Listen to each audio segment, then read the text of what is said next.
Hi అండి. Today lunch menu అయితే చూసేద్దాం. గోంగూర మటన్ అండి. సండే కదా, అది సండే స్పెషల్ గోంగూర మటన్.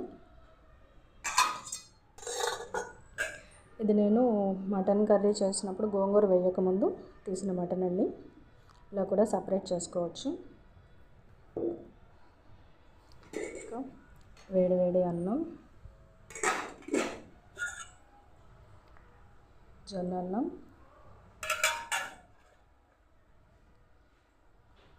కొద్దిగా రసం,